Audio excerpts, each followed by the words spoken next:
Bismillahirrahmanirrahim. Assalamualaikum warahmatullahi wabarakatuh.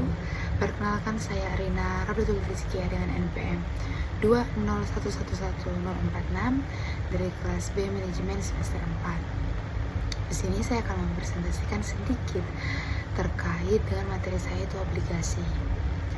Pertama-tama kita masuk ke definisinya atau apa itu yang dimaksud dengan obligasi. Nah, obligasi itu merupakan surat utang dengan jangka waktu tertentu.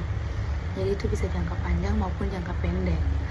Nah, yang dapat diperjualbelikan serta berisi kontrak pengakuan antara kedua pihak. Nah, pihak yang pertama yaitu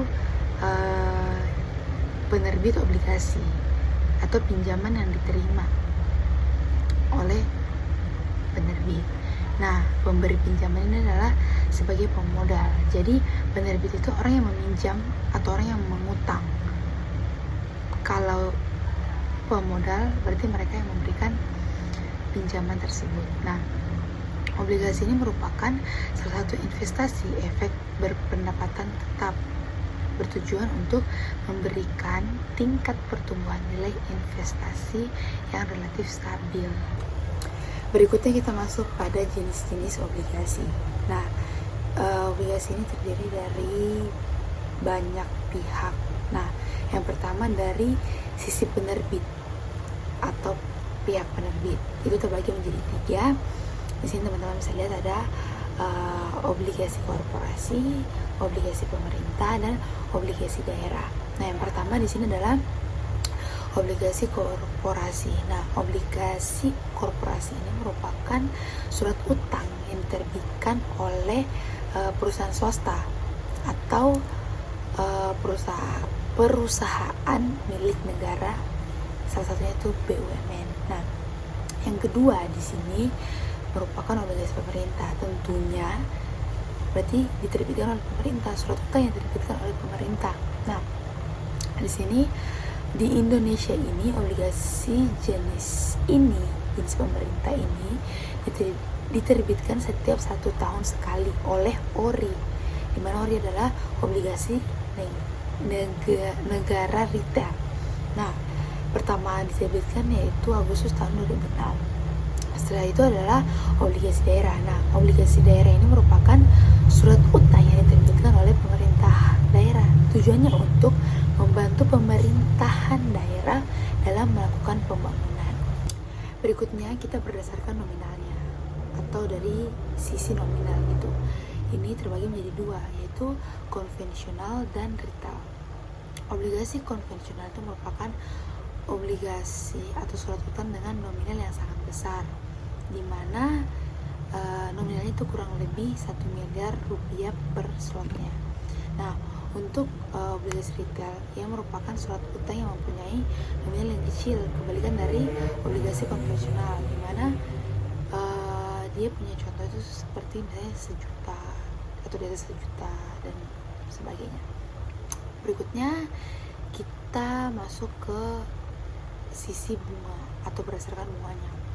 Nah, terbagi menjadi 4. Yang pertama adalah obligasi kupon. Nah, obligasi kupon ini merupakan surat utang yang secara berkala memberikan bunga kepada pihak investornya. Kupon ini berisikan suatu nominal tertentu sesuai dengan kesepakatan dari kedua pihak antara penerbit dan pemodal.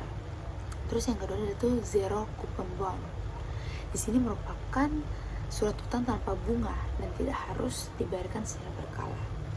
Setelah itu ada obligasi fixed coupon atau kupon tetap. Nah, jenis obligasi ini memiliki penawaran obligasi dengan tingkat suku bunga yang bernilai tetap hingga waktu jatuh tempo surat utang tersebut tiba. Nah, berikutnya adalah kupon mengambang atau dalam bahasa Inggrisnya itu obligasi floating coupon, di mana kupon ini ditawarkan oleh jenis obligasi ini bisa berubah nilainya tergantung dengan indeks pasar uang. Berikutnya kita masuk ke pasar obligasi. Nah, itu terbagi menjadi 2, yaitu pasar primer dan pasar sekunder. Nah, teman-teman bisa lihat di sini, pasar primer itu merupakan tempat diperdagangkannya obligasi saat mulai diterbitkan. Nah, yang kedua itu pasar sekunder. Nah, pasar sekunder di sini merupakan tempat diperdagangkannya obligasi setelah diterbitkan dan tercatat di BEI, Bursa Efek Indonesia. Nah, perdagangan obligasi ini akan dilakukan di pasar sekunder. Selanjutnya kita masuk ke dalam keuntungan obligasi. Nah, tentunya di sini ada keuntungan atau kelebihan dari obligasi. Pertama di sini teman-teman bisa lihat yaitu memperoleh capital gain. Nah, capital gain ini dimaksud merupakan keuntungan dari penjualan aset modal yang harganya lebih tinggi. Terus yang kedua di sini adalah surat utang bisa dijadikan sebagai jaminan. Jadi misalnya jika ingin mengambil modal lagi gitu, kita bisa melakukan pinjaman ke bank gitu dengan pakai obligasi ini, surat utang ini sebagai jaminan, atau beli saham di bursa efek juga bisa melalui obligasi tersebut. Nah, setelah itu di sini dikatakan bahwa juga bunga obligasi itu lebih rendah dibanding bunga pinjaman kredit. Terus yang keempat di sini tingkat imbal hasil sudah diperhitungkan pada awal investasi. Terus kita lanjut, di mana ada keuntungan obligasi, tentunya ada kekurangan dari obligasi. Nah, teman-teman bisa lihat di sini, yang pertama kekurangannya yaitu risiko likuiditas. Nah, di mana maksud dari likuiditas ini merupakan susah untuk dijual kembali ke pasar atau di pasar sekunder, karena banyak investor yang jarang atau berminat untuk membeli. Nah, yang kedua adalah risiko maturitas. Di sini surat utang yang jatuh temponya lebih pendek. Jadi misalnya kayak seperti 3 tahun lagi gitu. Berikutnya di sini yang ketiga ada risiko default. Nah, risiko default itu berarti gagal bayar seandainya perusahaan bangkrut. Jadi misalnya kan itu terjadi pada obligasi korporasi. Kan kalau obligasi korporasi kan dia tidak ditanggung kan. Maksudnya dia tidak dijamin gitu. Beda kalau kayak SUN gitu, surat utang negara, itu kan dijamin oleh pemerintahan. Selanjutnya kita masuk ke dalam contoh-contoh dari obligasi. Nah, di sini ada beberapa contoh. Saya sebenarnya ada banyak, tapi saya masukkan 3 saja di sini. Nah, yang pertama adalah obligasi korporasi. Nah, seperti tadi yang saya sudah jelaskan bahwa obligasi korporasi itu merupakan surat utang yang diterbitkan oleh perusahaan swasta. Nah, perusahaan swasta nasional yang termasuk BUMN, usaha milik negara, dan juga adalah BUMD, usaha milik daerah. Nah, yang kedua di sini adalah SUN. SUN di sini itu merupakan surat utang negara.